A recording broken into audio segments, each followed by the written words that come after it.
Hello students, welcome to the physics class. Students, आज इस physics class में हम लोग त्रुटि एरर के बारे में पढ़ेंगे। आज हम लोग इस क्लास में एरर के बारे में अध्ययन करेंगे। स्टूडेंट्स, इसके पहले वाले लेक्चर में हमने आप लोगों को measurement of distance, mass and time के बारे में बताया था। इस क्लास में हम देखते हैं कि क्या जो हम मेजरमेंट करते हैं वह जो मेजरमेंट पूरी तरह से वास्तविक मान के बराबर होता है। सपोज कीजिए कि हमको लेंथ नापना है, एक लाइन दे दें।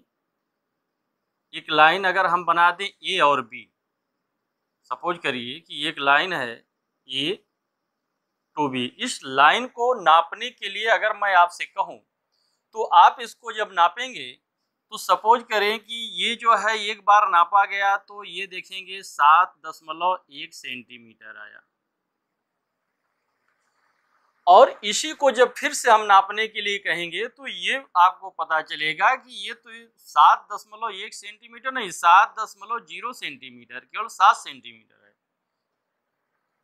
फिर आपसे कहा गया कि इसको आप नापिए, फिर से नापिए, तो आपको पता चलेगा कि ये 7.2 सेंटीमीटर आ रहा है। मीनिंग दैट स्टूडेंट्स, ये मापन में अनिश्चितता है, अनसर्टेनिटी है। मापन में यही अनसर्टेनिटी जो होती है उसी को हम त्रुटि कहते हैं, उसी को हम एरर कहते हैं। Meaning that uncertainty in measurement is known as error. एक सिंपल अगर इसकी परिभाषा हम दें तो हम कहेंगे uncertainty in measurement is known as error, यानी मापन में अनिश्चितता। लिखेंगे मापन में अनिश्चितता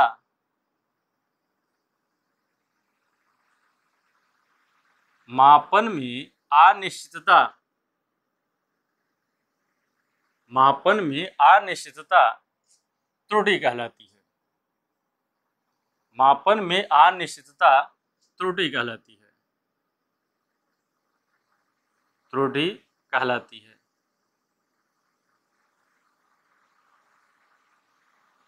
मापन में अनिश्चितता त्रुटि कहलाती है। स्टूडेंट, त्रुटि का मतलब क्या है कि मापन में जो अनसर्टेनिटी होती है, अनिश्चितता होती है, उसी को हम त्रुटि कहते हैं। स्टूडेंट्स, अगर देखा जाए तो जब भी हम किसी वस्तु का मापन करते हैं या किसी राशि का मापन करते हैं तो यह मापन में जो इसका वास्तविक मान होता है उस वास्तविक मान से यह मापन कुछ कम या अधिक होता है।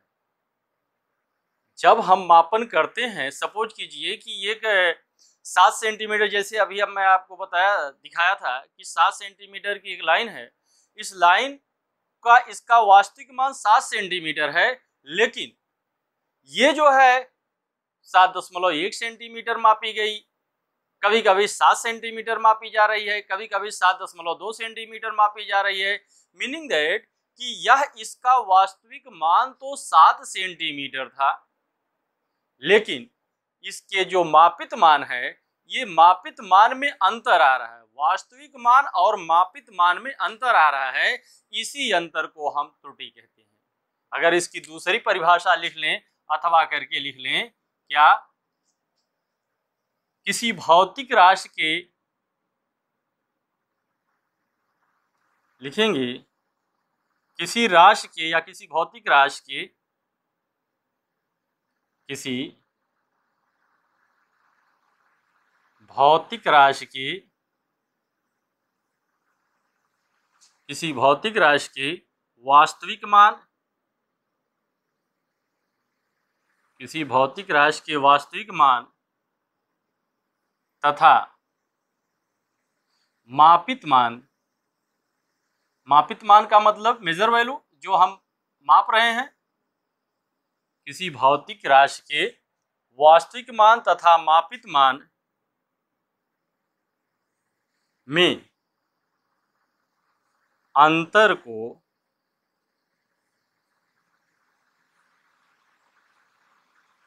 त्रुटि कहते हैं।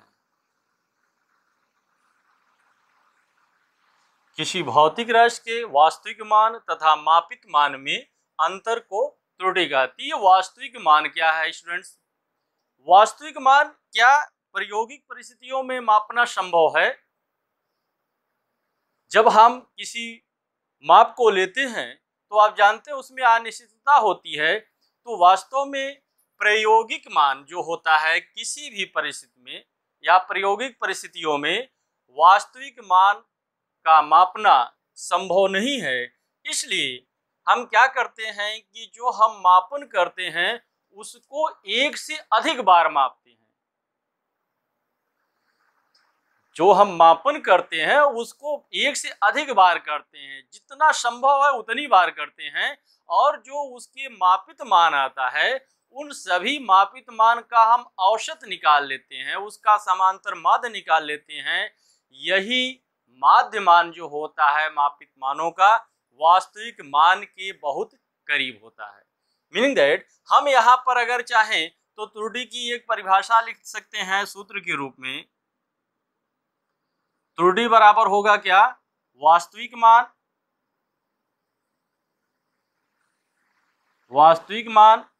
तथा मापित मान। वास्तविक मान तथा मापित मान, यानी वास्तविक मान में से मापित मान घटा दें, अथवा ये अंतर इसलिए दिखाया गया है कि जो बड़ा है उसी में से इसको घटा देते हैं। जो त्रुटि होती है वह हमेशा धनात्मक होती है, यानी वास्तविक मान बड़ा है तो वास्तविक मान में से मापित मान को निकाल देंगे। अगर मापित मान बड़ा है तो मापित मान से वास्तविक मान निकाल देंगे, यानी जो त्रुटि है वह हमेशा धनात्मक होगी। क्या प्रायोगिक परिस्थितियों में वास्तविक मान प्राप्त करना संभव है?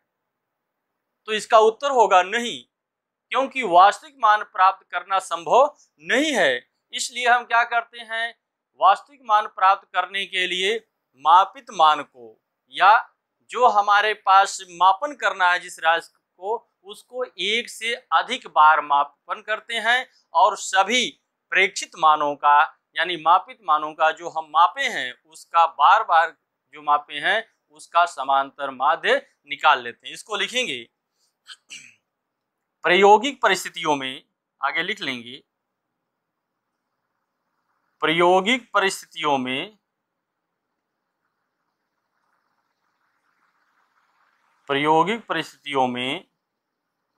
वास्तविक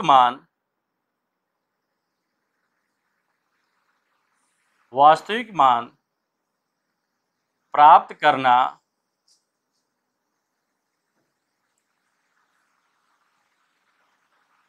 संभव नहीं है। वास्तविक मान प्राप्त करना संभव नहीं है। इसलिए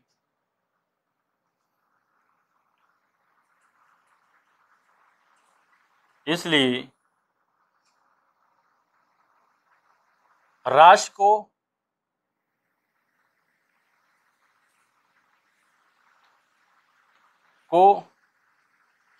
कई बार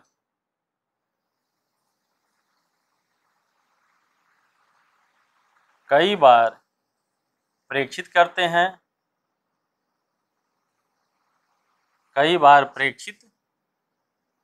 करते हैं, इस प्रकार यानी कई बार मापते हैं। इस प्रकार प्राप्त प्रेक्षित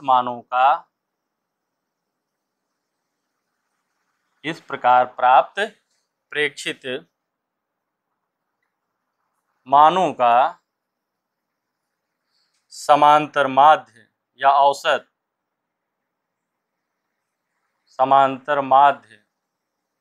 या इसको औसत भी कह सकते हैं, समांतर माध्य वास्तविक मान की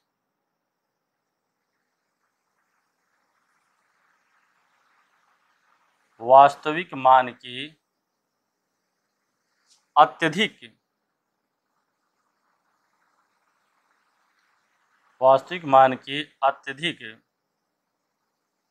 सन्निकट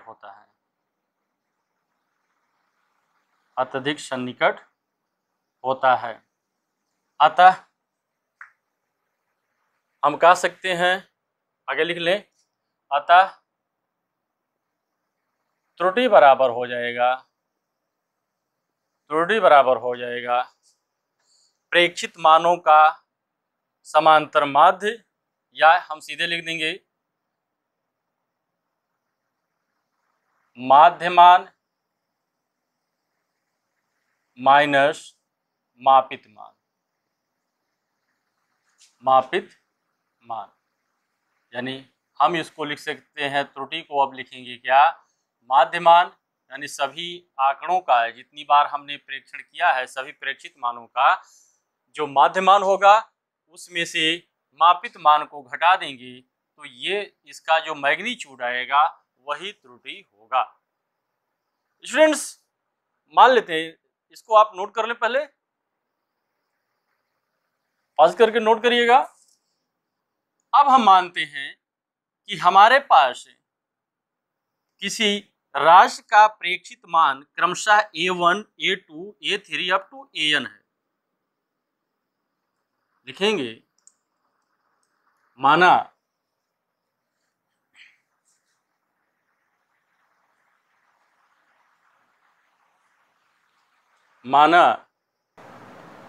किसी राशि का प्रेक्षित मान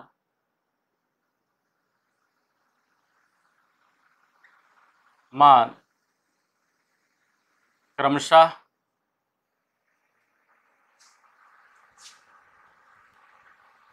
माना किसी राशि का प्रेक्षित मान क्रमशः A1, A2, A3 up to AN है, AN है। अतः माध्यमान, अतः माध्यमान क्या हो जाएगा, इसको हम लिख दें A mean is equal to, सभी को जोड़ करके n से भाग देते हैं, होगा A1 plus A2 plus A3 dash dash EN by n, या यही आपका हो जाएगा, इसको ऐसे लिख लें A mean is equal to 1/n sigma I from 1 to n, ये हो जाएगा AI।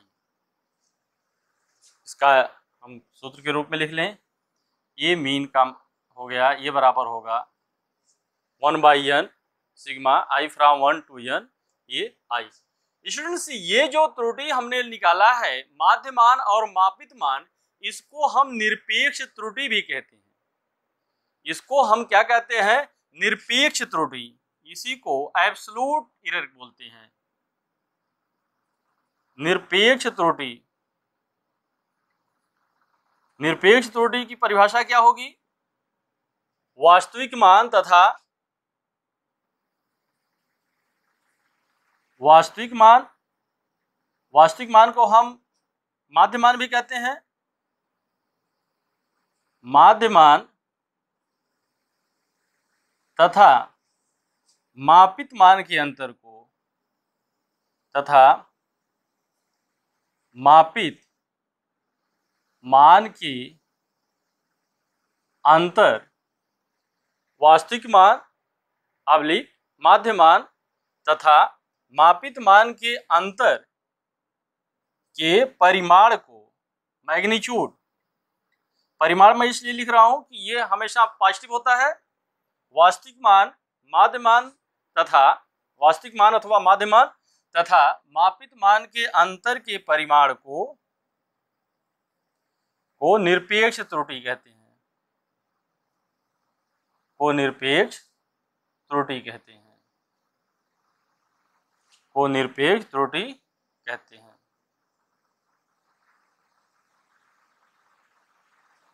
निरपेक्ष त्रुटि कहते हैं। स्टूडेंट इसको नोट कर लें, पास करके नोट करिएगा, ऊपर का मिटा दो। अर्थात निरपेक्ष त्रुटि क्या होगी, अतः निरपेक्ष त्रुटि क्या होगी आपकी, अतः निरपेक्ष त्रुटि क्या होगी?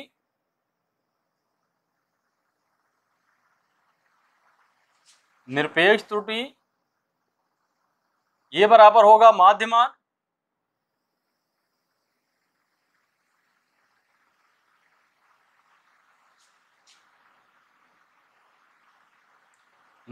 माइनस मापित मान।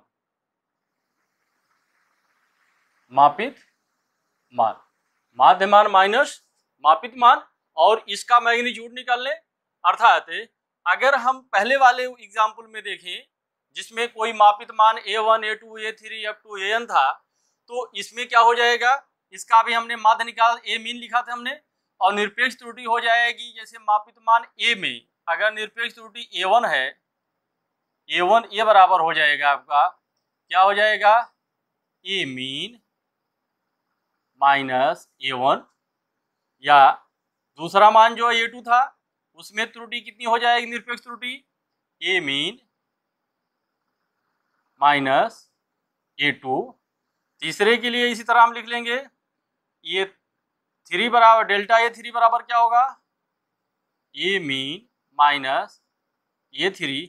ऐसे ऐसे ये हो जाएगा AN, delta AN is equal to हो जाएगा A mean minus AN, A mean minus AN। अब स्टूडेंट्स इस निरपेक्ष त्रुटि जो आ रही है ये सबका मैग्नीट्यूड होता है, ये सबका क्या लेते हैं, मैग्नीट्यूड लेते हैं ताकि ये धनात्मक आवे। अब उसके बाद इस निरपेक्ष त्रुटि का भी हम समांतर माध्य निकालते हैं, इसको माध्य निरपेक्ष त्रुटि कहते हैं। इस निरपेक्ष त्रुटि का भी हम समांतर माध्य निकालते हैं, इसको हम कहते हैं माध्य निरपेक्ष त्रुटि, यानी अगली हेडिंग हम देंगे माध्य निरपेक्ष त्रुटि। माध्य निरपेक्ष त्रुटि, इसको औसत निरपेक्ष त्रुटि भी बोलते हैं। माध्य निरपेक्ष त्रुटि ये बोलते हैं mean absolute error, mean absolute error. ये माध्य निरपेक्ष त्रुटि क्या होती है, निरपेक्ष त्रुटि का समांतर माध्य, सीधे लिख लेंगे निरपेक्ष त्रुटि का समांतर माध्य, निरपेक्ष त्रुटि का समांतर माध्य। ये क्या होता है, निरपेक्ष त्रुटि क्या होती है, निरपेक्ष त्रुटि का समांतर माध्य को हम क्या बोलते हैं, माध्य निरपेक्ष त्रुटि। लिख लेंगे आगे, निरपेक्ष त्रुटि का समांतर माध्य, माध्य निरपेक्ष, माध्य निरपेक्ष त्रुटि कहलाता है।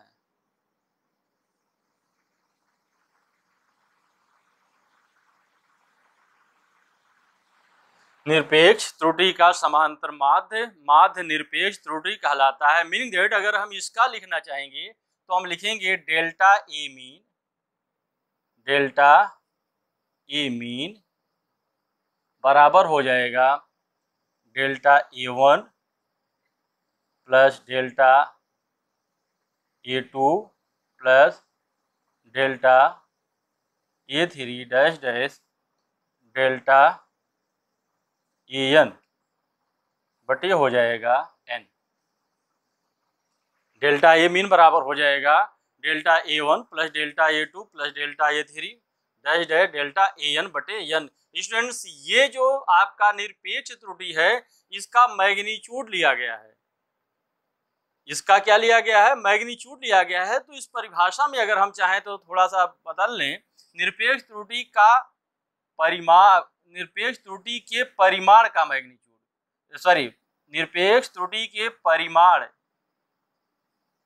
निरपेक्ष त्रुटि के परिमाण का समांतर माध्य माध्य निरपेक्ष त्रुटि कहलाता है। मीनिंग दैट ये डेल्टा ए मीन का मतलब हो जाएगा delta A1 plus delta A2 plus delta A3 up to delta AN by N। Student इसको नोट कर लें, नोट कर लें आप। चलिए नोट कर लिया। आगे हम इसको इस तरह से भी लिख सकते हैं, ए मीन को, ए मीन को हम ऐसे लिख सकते हैं, डेल्टा ए मीन को, डेल्टा ए मीन को ऐसे भी लिख सकते हैं, क्या 1/n कर दें, sigma I from 1 to n delta A I. Delta A mean का मतलब हो जाएगा 1/n sigma from I to n delta A I. अब स्टूडेंट्स, ये माध्य निरपेक्ष त्रुटि के बाद आता है आपेक्षिक त्रुटि या सापेक्ष त्रुटि या भिन्नात्मक त्रुटि, इसको बोलते हैं आगे सापेक्ष त्रुटि या आपेक्षिक त्रुटि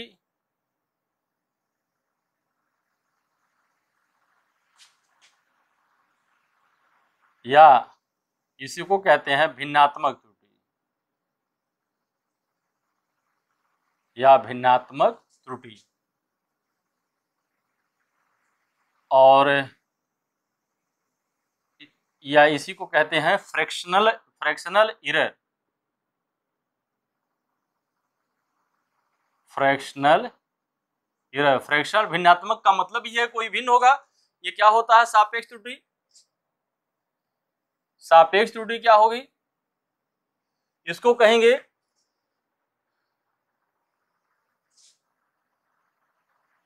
माध्य निरपेक्ष त्रुटि, माध्य निरपेक्ष त्रुटि तथा वास्तविक मान।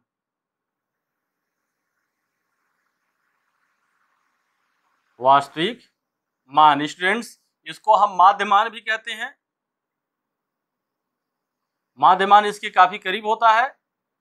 निरपेक्ष त्रुटि तथा वास्तविक मान के अनुपात को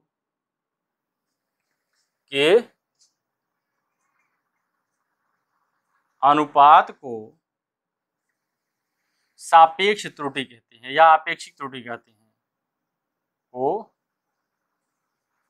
सापेक्ष त्रुटि कहते हैं। अर्थात सापेक्ष त्रुटि बराबर क्या होगा? सापेक्ष त्रुटि ये बराबर होगा माध्य निरपेक्ष मान, माध्य निरपेक्ष त्रुटि बटे माध्य निरपेक्ष त्रुटि या माध्यमान बटे माध्यमान, या इसी को हम फार्मूले के रूप में लिख सकते हैं डेल्टा ए मीन बटे ए मीन। डेल्टा ए मीन बटे ए मीन, यह होगा आपका सापेक्ष त्रुटि। उसके बाद अगर इसको हम प्रतिशत में बदल दें, यानी इसमें 100 से गुणा कर दें, तो उसको प्रतिशत त्रुटि बोलते हैं। नोट कर लें, इसको नोट कर लें। आगे लिखेंगे प्रतिशत त्रुटि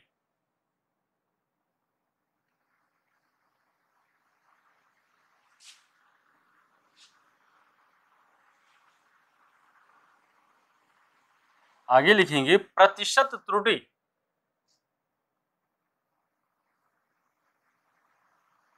प्रतिशत त्रुटि, परसेंटेज एरर।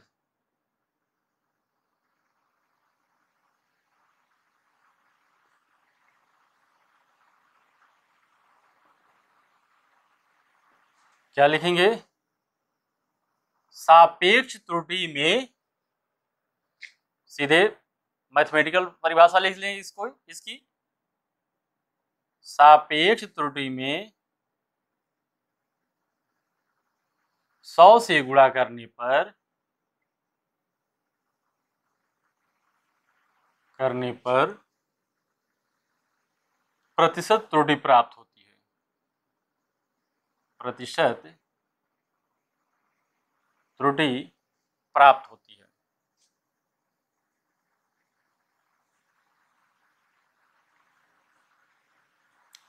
सापेक्ष त्रुटि में 100 से गुणा करने पर हमें प्रतिशत त्रुटि प्राप्त होती है, अथवा सापेक्ष त्रुटि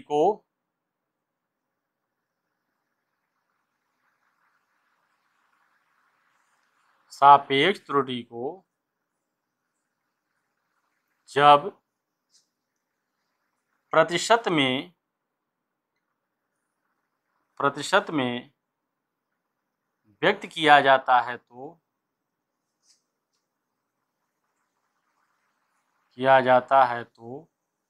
उसे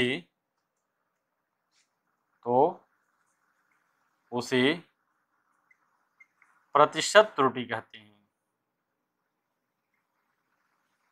प्रतिशत त्रुटि कहते हैं। उसे क्या कहते हैं? प्रतिशत त्रुटि। अर्थात प्रतिशत त्रुटि बराबर क्या होगी? प्रतिशत त्रुटि बराबर होगा सापेक्ष त्रुटि गुणित 100।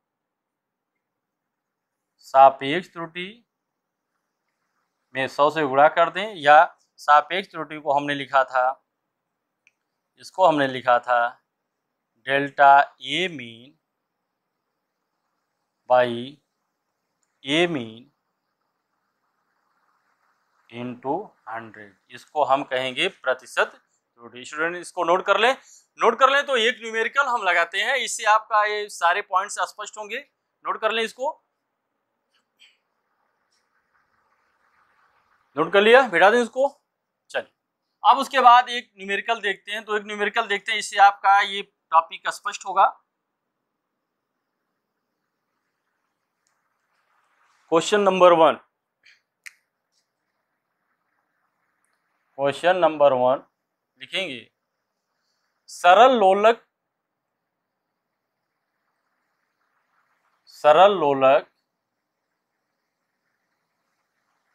का आवर्तकाल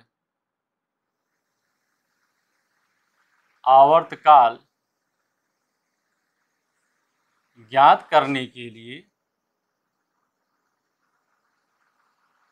लिए हम प्रयोग द्वारा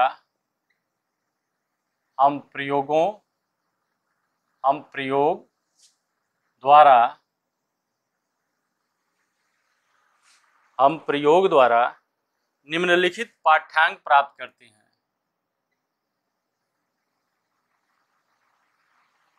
निम्नलिखित पाठ्यांक प्राप्त करते हैं। कौन कौन से पाठ्यांक हैं? टाइम हमने प्राप्त किया, क्या क्या है आपका? 2.63 second, 2.63 second, 2.56 second, 2.56 second, 2.42, 2.42 second, 2.71 second और 2.80 सेकेंड। 2.80 सेकेंड। अब आपसे पूछ रहा है निरपेक्ष त्रुटि। आपसे पूछ रहा है निरपेक्ष त्रुटि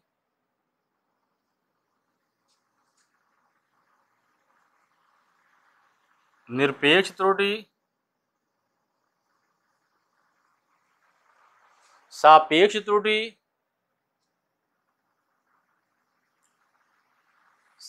त्रुटि तथा प्रतिशत त्रुटि की गणना कीजिए। प्रतिशत त्रुटि की गणना कीजिए।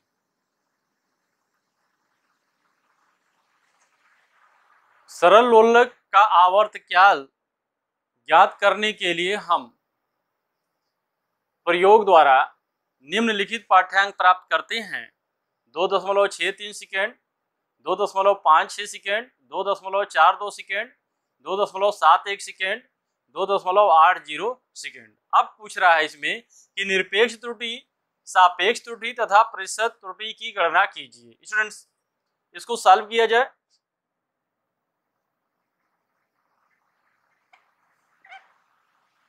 सबसे पहले निरपेक्ष त्रुटि क्या होता है? वास्तविक मान में से मापित मान को घटा दें। वास्तविक मान में से मापित मान को घटा दें तो मापित मान है 2.63, 2.56, 2.42, 2.71, 2.80। कुल कितने मान है? 1, 2, 3, 4, 5। अब ये क्या वास्तविक मान इसमें दिया गया है? तो वास्तविक मान नहीं दिया गया तो हम क्या निकाल लेंगे? पहले माध्य मान निकालेंगे। पहले क्या निकालेंगे?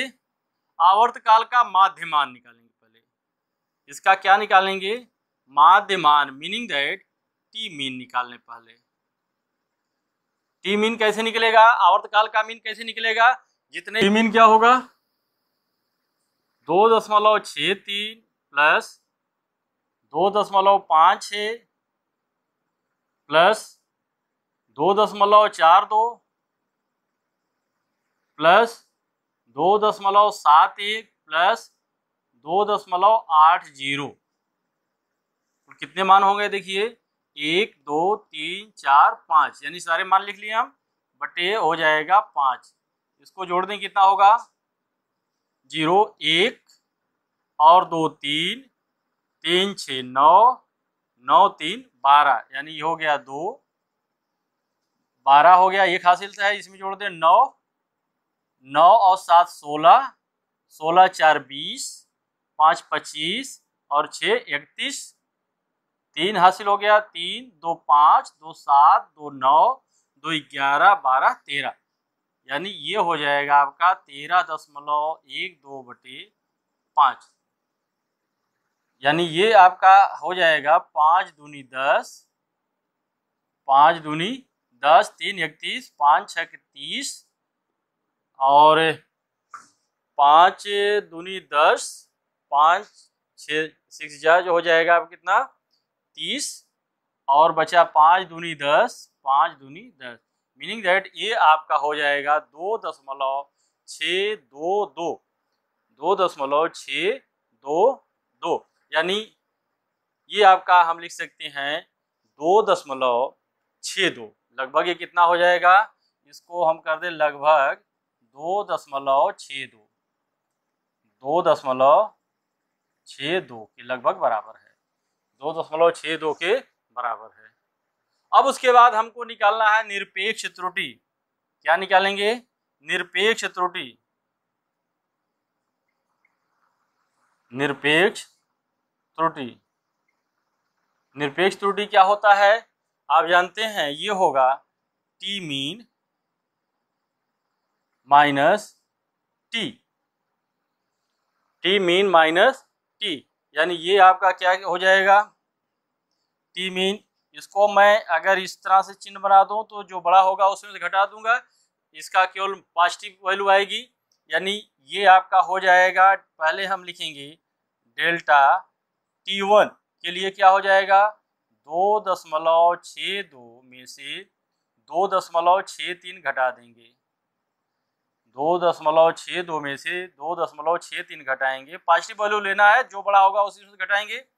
0.01, 0.01, या दूसरी वैल्यू के लिए डेल्टा T2 ये कितना हो जाएगा? 2.62 में से घटाएंगे कितना? 2.56, 2.56 घटाएंगे, ये बराबर कितना हो जाएगा? इसमें से घटाएंगे तो आएगा 0.06, 0.06, और डेल्टा T3 का मान कितना आएगा? ये आएगा आपका 2.62 में से घटाएंगे कितना? 2.42, 2.42, ये कितना हो जाएगा? ये इसको घटाएंगे तो ये हो जाएगा 0.20, 0.20 और डेल्टा T4 कितना होगा, ये इसका निरपेक्ष मान कितना होगा, फिर यही घटाएंगे 2.62 में से घटाएंगे कितना 2.71, 2.71 ये घटाएंगे कितना हो जाएगा आपका, इसमें से घटाएंगे तो आएगा 0.09, 9 2 11 और 6 1 7 सही है। डेल्टा T5 का मान निकाल लें, डेल्टा T5 क्या होगा आपका, ये घटाएंगे 2.62 में से निकाल लेंगे क्या 2.80, 2.80 ये कितना हो जाएगा, 2.80 में से घटाएंगे तो कितना हो जाएगा 0. ये इसमें से घटाएंगे तो 2.80 में से ये घटाएंगे इसमें तो हो जाएगा 8 और ये बचा 7 में से 6 जाएगा 1, 0.18 आएगा, ये कितना आएगा 0.18। स्टूडेंट्स अगर आप इसमें इक्विवेलेंट का चिन्ह रख करके ये माइनस का चिन्ह मैं जो लिखा हूँ इसका तात्पर्य है कि जो अधिक है उसमें से घटा दें। अगर आप सीधे सीधे माइनस लिख रहे हैं तो अगर निगेटिव वैल्यू आ रहे हैं तो इसका मैग्नीट्यूड ले लेंगे, क्या ले लेंगे, इसका मैग्नीट्यूड मॉड ऑफ ले लेंगे। जैसे इसको हम यहाँ पर मान लेते हैं कि ये आपका आ गया -0.01 तो इसका हम ले लेंगे मैग्नीट्यूड तो ये पॉजिटिव हो जाएगा 0.01, यानी उसके परिमाण केवल मैग्नीट्यूड को हम लेते हैं, चिन्ह को नहीं लेंगे इसमें। फिर उसके बाद अगर निरपेक्ष त्रुटि हमने निकाल लिया तो हम आगे निकालेंगे माध्य निरपेक्ष त्रुटि। माध्य निरपेक्ष त्रुटि लिखेंगे माध्य निरपेक्ष त्रुटि, यानी इसको हम लिखेंगे delta T mean, delta T mean ये बराबर क्या हो जाएगा, सभी के मैग्नीट्यूड को जोड़ दें हम और कितना है 1 2 3 4 5 से भाग दे देंगे 0.01 plus 0.06 plus 0.20 plus 0.09 plus 0.9 plus 0.18। अब देखिए 5 वैल्यू हो गई होगी 1 2 3 4 5, इसको जोड़ दें ये होगा बटे 5 कर दें, ये कितना हो जाएगा आपका 8 9 17 और 6 23, 1 24 की 4 2 1 3 2 5 5 आएगा 0.54/5 और या इसको हम कर दें 0.5 कम 5 0 5 अट्ठे 40 या ये लगभग आपका बराबर होगा 0.11। मैं इसको इसलिए लिख रहा हूँ, इसमें इतना सेकंड आएगा, सारी की सबकी वैल्यू सेकंड ही आएगी। इसको मैं इसलिए दशमलव के 2 स्थान तक लिख रहा हूँ कि हमारे पास से जो आंकड़े दिए हैं दशमलव के 2 स्थान तक दिए गए हैं, इसलिए मैं इसको दशमलव के 2 स्थान तक इसको लिख रहा हूँ। इसको नोट कर लें स्टूडेंट, पहले नोट कर लें, इसको नोट कर लिया। चलिए ऊपर का मिटा दूं, कुछ वैल्यू हमको जरूरत पड़ेगी, जैसे टी मीन की जरूरत पड़ेगी, मैं यहाँ लिख ले रहा हूँ।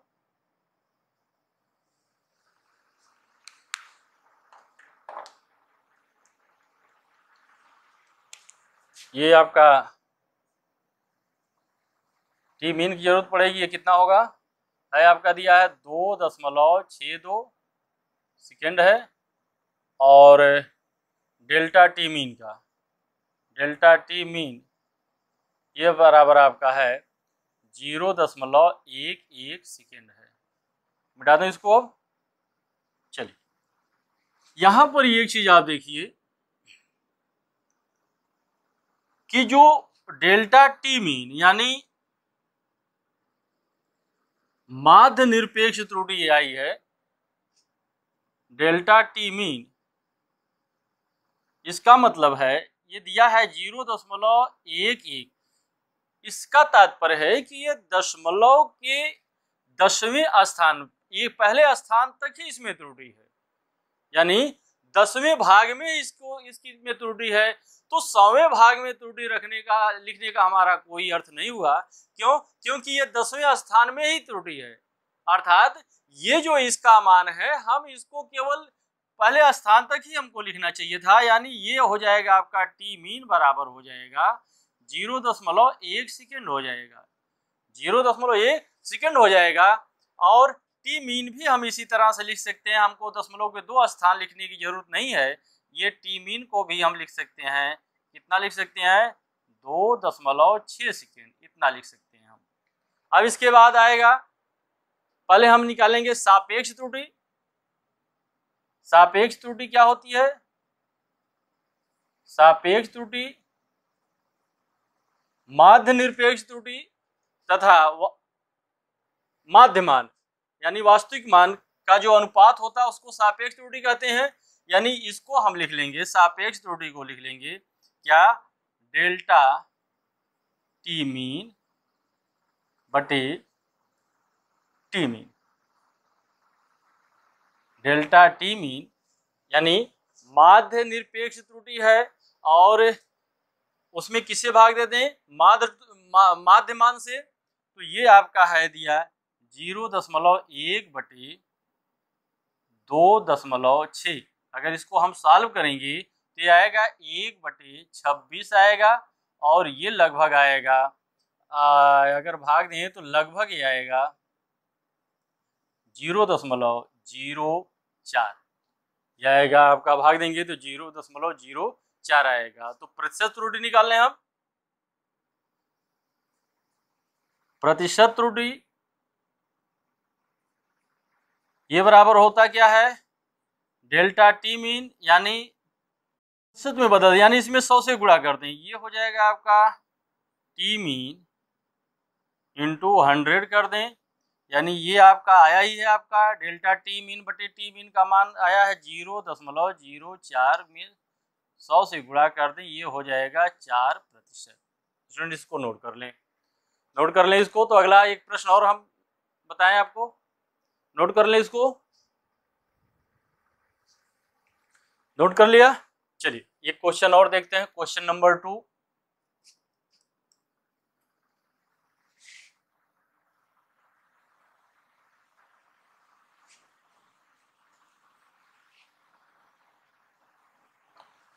लिखते हैं क्वेश्चन नंबर 2। एक छात्र प्रयोग द्वारा, क्वेश्चन नंबर 2 लिखेंगे, एक छात्र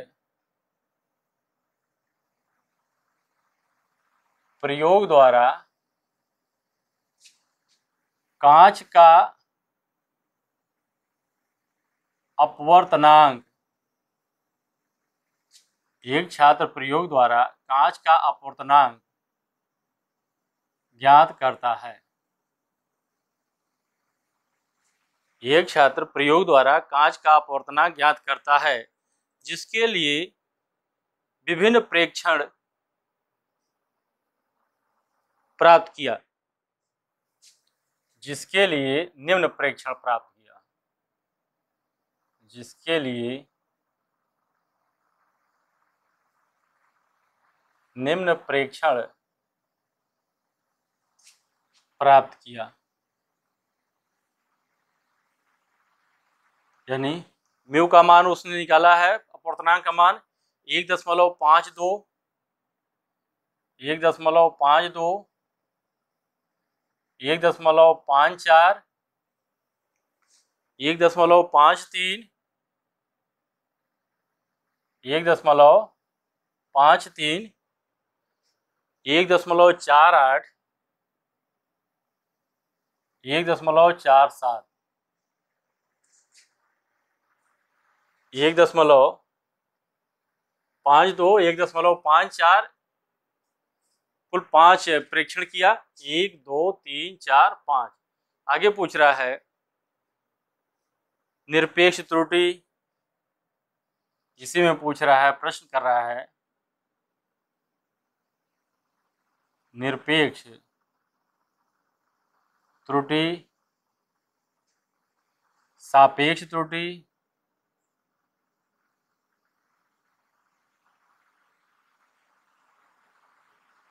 तथा प्रतिशत त्रुटि की गणना कीजिए, तथा प्रतिशत त्रुटि की गणना कीजिए। एक छात्र प्रयोग द्वारा कांच का अपवर्तनांक ज्ञात करता है, जिसके लिए निम्न प्रेक्षण प्राप्त किया: 1.52, 1.54, 1.53, 1.48, 1.47।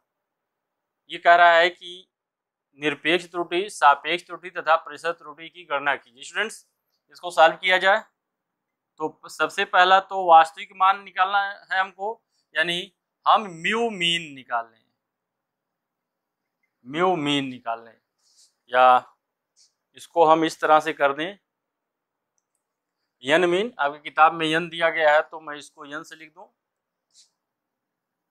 यन मीन, यानी प्राप्त अपवर्तनांकों का औसत माध्यम निकालने पहले 1.52 प्लस 1.54 प्लस 1.53 प्लस 1.48 प्लस 1.47, 1 2 3 4 5 बट्टी कर दें हम, कितना 5 कर दें, जोड़ दें इसको जोड़ेंगे तो कितना हो जाएगा, देखिए 7 8 15 और 3 18, 4 22, 2 24 की 4 2 हासिल, 2 और 4 6, 4 10, 5 15, 5 20, 5 25 की 5, फिर हासिल 2 हो गया, 2 1 3 4 5 6 7 बट्टी कर देंगे 5, यानी ये हो जाएगा 5 एकम 5 और 2 5वां 25, 5 एकम 5 हो गया, 2 बचा 25, 5वां 25 हो गया, और भाग नहीं जाएगा, 0 बढ़ा करके 5 अट्ठे 40 कर लें, मीनिंग दैट दशमलव के 2 स्थान, इसका माना 1.51 लगभग आएगा, यानी यन मीन जो आएगा आपका 1.51 के आसपास आएगा। अब उसके बाद हमको निकालना है निरपेक्ष त्रुटि। निरपेक्ष त्रुटि, स्टूडेंट, निरपेक्ष त्रुटि क्या होती है? निरपेक्ष त्रुटि को हम कैसे लिखते हैं? माध्यमान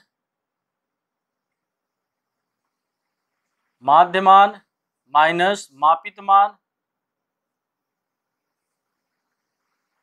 इसको इस तरह से लिखते हैं कि जो बड़ा होगा उसी में से घटा देंगे, क्योंकि निरपेक्ष त्रुटि हमेशा धनात्मक होगी, तो यानी इसको लिखेंगे पहले के लिए डेल्टा n1, ये क्या हो जाएगा आपका माध्यमान, कितना हो जाए है इसका 1.51 माइनस मापित मान है 1.52,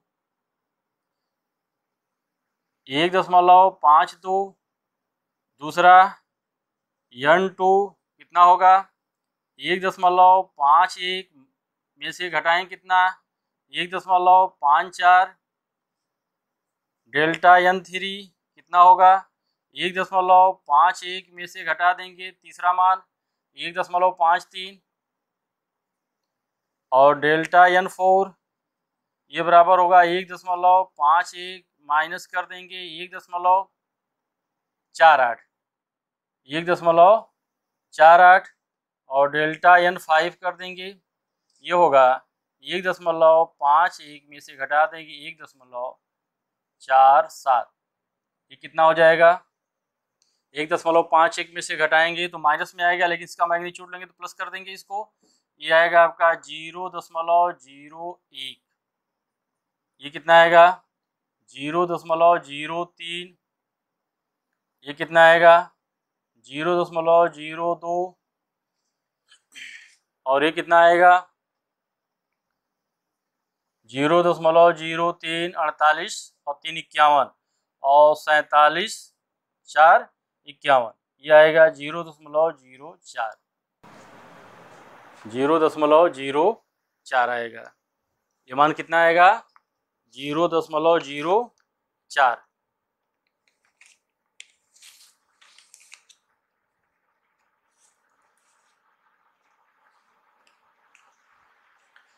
यह आएगा आपका 7 और 4 11 5, ठीक, 0.04।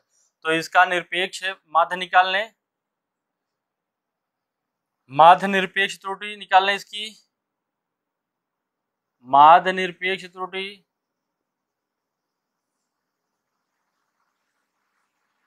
ये क्या हो जाएगा आपका? इसका सबका औसत निकालने, मीनिंग दैट ये निकालेंगे हम क्या? डेल्टा एन मीन, यानी अपवर्तनांकों का जो त्रुटि आई है, निरपेक्ष त्रुटि, इसका औसत हमको निकालना है। ये आपका कितना आएगा? 0.01 प्लस 0.03 प्लस 0.02 प्लस 0.03 प्लस, यहीं प्लस लिख लें ऊपर, 0.04, 0.04, ये बटा हो जाएगा 5, 1 2 3 4 5, ठीक। इसको जोड़ दें हम, ये होगा आपका 4 3 7 और 2 9, 4 3 7 2 9 3 12 1 13, सब 0 0 है तो 13 हो जाएगा, 0 दशमलव इतना बटे 5 कर दें इसको, ये आ जाएगा आपका 5 दूनी 10, 0.0, 5 दूनी 10, और उसके आगे आ जाएगा 5 दूनी 10 और 30, 5 6 30, ये दशमलव के 2 स्थान तक लिख लें तो ये लगभग हो जाएगा 0.03, आएगा 0.03। स्टूडेंट इसको नोट कर लें, नोट कर लें इसको, पहले नोट कर लिया। चलिए इसको मिटा दें, कुछ वैल्यू हम लिख लें जिसकी जरूरत हमको पड़ेगी, जैसे एन मीन, एन मीन की आवश्यकता हमको पड़ेगी 1.51, और इसी तरह से डेल्टा एन मीन की आवश्यकता पड़ेगी हमको, यह है आपका 0.03। मिटा दें बाकी। चलिए पास करके नोट कर लीजिएगा आप।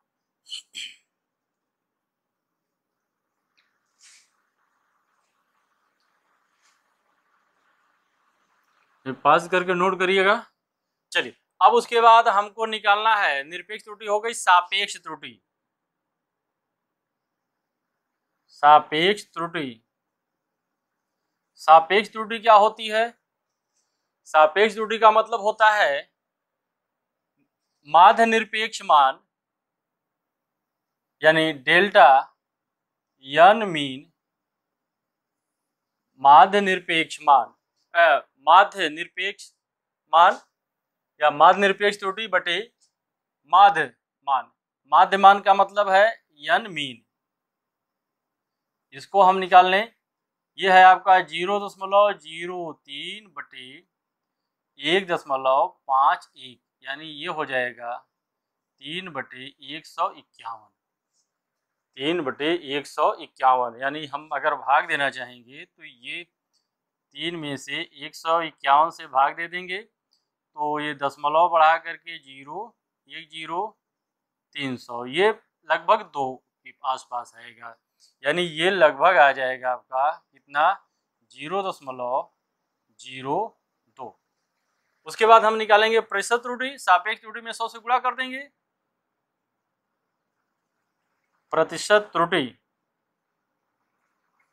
ये आएगा आपका डेल्टा मीन बटे एन मीन गुणे 100 बराबर ही हो जाएगा 0.02 गुणे 100 बराबर आ जाएगा 2%, यानी इसकी प्रतिशत त्रुटि इसमें कितनी होगी? 2%। स्टूडेंट इसको नोट कर ले,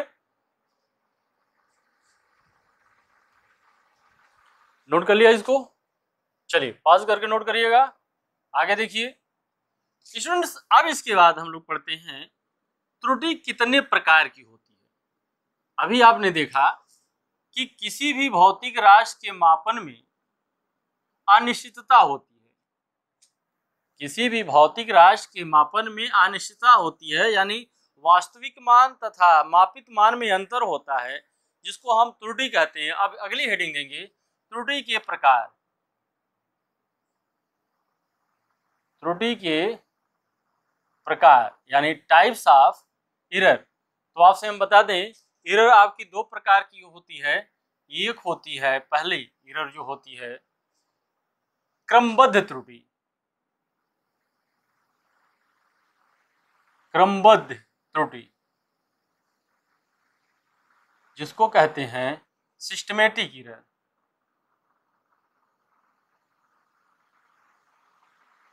जिसको कहते हैं सिस्टमेटिक एरर। और दूसरी आपकी होती है यादृच्छिक त्रुटि। दूसरी होती है यादृच्छिक त्रुटि, इसको कहते हैं रैंडम एरर। यादृच्छिक त्रुटि को क्या बोलते हैं? Random error. इसमें सबसे पहले हम देखेंगे क्रमबद्ध त्रुटि क्या होती है। क्रमबद्ध त्रुटि ये क्या होती है? सिस्टमेटिक एरर क्या होता है कि यह ड्यू टू सिस्टम के कारण होता है। हमारा सिस्टम क्या है? हमारा इक्विपमेंट है। और सिस्टम क्या है? एक्सपेरिमेंटर है जो एक्सपेरिमेंट को कर रहा है। इसके सिस्टम के कारण इसमें जो त्रुटि होती है उसको हम सिस्टमेटिक एरर बोलते हैं। यह त्रुटि जो है किसी निश्चित नियम के द्वारा नियंत्रित होती है। किसी निश्चित नियम के द्वारा नियंत्रित होती है। यदि हम इस त्रुटि को के स्रोत को जान लें, यदि हम इस त्रुटि का स्रोत क्या है इसको जान लें, तो हम इस त्रुटि का पूर्णतः निराकरण कर सकते हैं। यानी क्रमबद्ध त्रुटि में हम एक लाइन लिखेंगे क्या? यह त्रुटि निश्चित नियम के द्वारा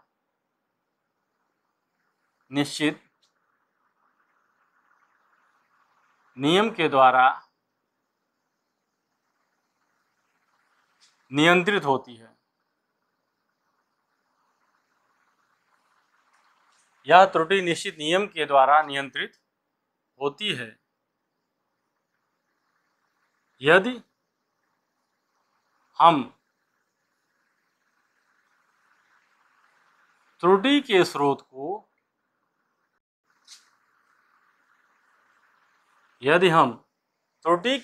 को पता लगा लें, तो त्रुटि के स्रोत को जान लें तो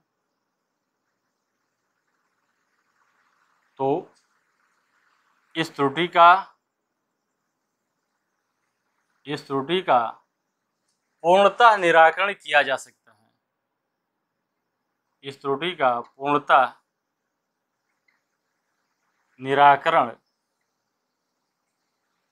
किया जा सकता है।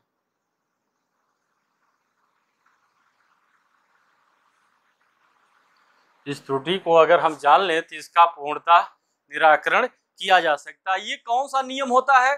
जैसे हम वर्नियर कैलिपर्स की सहायता से या स्क्रू गेज की सहायता से किसी तार की मोटाई ज्ञात करते हैं, या वर्नियर कैलिपर्स या स्क्रू गेज का उपयोग करते हैं।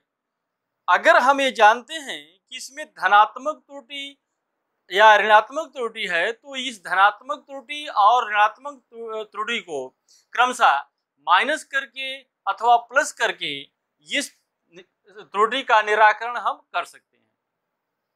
यह स्टूडेंट्स जो क्रमबद्ध त्रुटि होती है दो कारणों से होती है, मुख्यतः दो कारणों से होती है। ये कारण होता है इसमें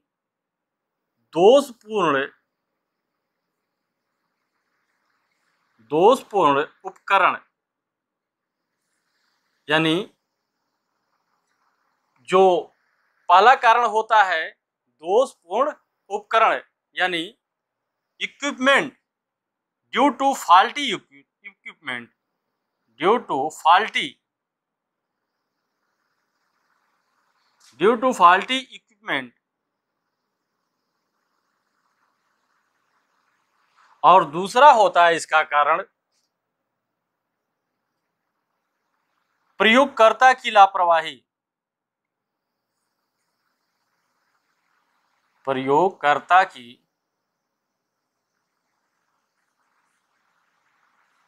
लापरवाही।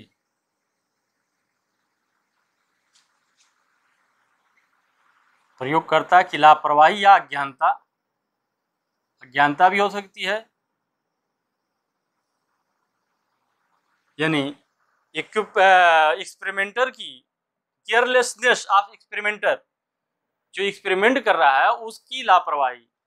दोषपूर्ण उपकरण का मतलब है कि वह उपकरण जो है जिस समय बनाया गया है उसी समय दोषपूर्ण हो। जैसे सपोज करें कि किसी बॉडी का हमको टेम्परेचर ज्ञात करना है, इसके लिए हम एक सेंटीग्रेड पैमाना बना रहे हैं जिसका फ्रीजिंग पॉइंट 0 डिग्री और बॉइलिंग पॉइंट को 100 डिग्री बनाया हमने। ये 100 डिग्री का जो अंशांकन है यहाँ ना हो करके हम यहाँ कर दें, सपोज कीजिए इसका अंशांकन यहाँ ना करके यहाँ कर दे, तो इसके द्वारा जितना भी टेम्परेचर मेजरमेंट होगा ये गलत होगा। इसके द्वारा जो मेजरमेंट होगा ये हमेशा गलत होगा। इसी तरह से अगर हम कोई दूरी माप रहे हैं, सपोज करें कि अगर हम कोई दूरी माप रहे हैं, जो मीटर स्केल लिया गया है, मीटर स्केल पर जो 5 खाने बने हुए हैं इसके बीच में, जो 5 खाने मिलीमीटर के बने होते हैं या 10 खाने जो बने होते हैं, ये निश्चित दूरी पर ना हो, यानी जहां पर ये होना चाहिए वहां पर इसका अंशांकन नहीं है, तो इसे मेजरमेंट करेंगे तो यह जो है जो मापन होगा वह त्रुटिपूर्ण होगा, जो मापन होगा वह त्रुटिपूर्ण होगा। इसको दूर करने के लिए हमें क्या करना चाहिए कि जो हमारा इक्विपमेंट है, हमारा उपकरण है, मापन का उपकरण है, उसको हम सही ढंग से और शुद्धता पूर्वक उसका अंशांकन करें। दूसरी चीज, यदि हम किसी लेंथ का, जैसे तार की मोटाई अथवा किसी मोटे तार का व्यास वर्नियर कैलिपर्स अथवा स्क्रू गेज के द्वारा नापते हैं, तो हमें सबसे पहले उसमें ये देखना होगा कि इसमें कहीं धनात्मक अथवा ऋणात्मक त्रुटि तो नहीं है। यदि धनात्मक अथवा ऋणात्मक त्रुटि है तो उसको नोट करके अपने रिजल्ट में उसको इंट्रोड्यूस करके हम इस त्रुटि को दूर कर सकते हैं। दूसरा पॉइंट है आपका स्टूडेंट प्रयोगकर्ता की लापरवाही या अज्ञानता। स्टूडेंट्स, ये एक इम्पॉर्टेंट फैक्टर होता है कि जो एक्सपेरिमेंट कर रहा है क्या उसको इस एक्सपेरिमेंट के बारे में पूरी तरह से जानकारी है, या क्या जो ये उपकरण इस्तेमाल कर रहा है इसके बारे में पूरी तरह से जानकारी है। जैसे अगर हम वोल्ट मीटर लेकर के यदि उसमें देखें कि जो समांतर तार लगा हुआ कम प्रतिरोध का, यानी कि वोल्ट मीटर का जो रेंज है वो छोटे वोल्ट को नापने के लिए है, कम वोल्ट की विभव को मापने के लिए है, इसका उपयोग हम अगर अधिक वोल्ट मापने के लिए करेंगे तो ये निश्चित रूप से ये आपका त्रुटिपूर्ण होगा। दूसरी चीज, ऑप्टिकल बेंच पर हम किसी लेंस अथवा दर्पण की जब फोकस दूरी ज्ञात करते हैं तो उस समय हम ध्यान देते हैं कि जो हमको पाठ्यांक लेना है बड़े ही सावधानी से उस रेखा के परपेंडिकुलर अपने नेत्र को रखते हुए हमको ज्ञात करना पड़ेगा, लिखना पड़ेगा। लेकिन हम अगर ऐसा नहीं करते हैं तो एक्सपेरिमेंट के द्वारा जो आपका डाटा होगा वह गलत होगा, आपका रिजल्ट जो अंत में गलत आएगा। स्टूडेंट्स, इसके बाद जो दूसरा होता है आपका दूसरा पॉइंट है रैंडम एरर। यह एरर निश्चित रूप से किसी भी ऑपरेटस में, किसी भी मापन में, चाहे जिस ऑपरेटर से करें, जो रैंडम एरर होता है वह निश्चित रूप से उपस्थित होता है। इस एरर को हम किसी नियम के द्वारा नहीं होता है, संभवतः यह जो है एक्सपेरिमेंटर की लापरवाही, प्रयोगकर्ता की लापरवाही अथवा वातावरण में होने वाले आंशिक परिवर्तन के कारण होता है। इस एरर को दूर करने के लिए सिर्फ और सिर्फ एक ही उपाय है कि हम प्रयोग को कई बार दोहराएं, कई बार उसका एक्सपेरिमेंट करें और उसका कई बार जो है आंकड़े प्राप्त करें। आंकड़े प्राप्त करने के बाद जितना संभव हो सके आंकड़े प्राप्त करने के पश्चात हम क्या करें कि सबका औसत निकाल लें।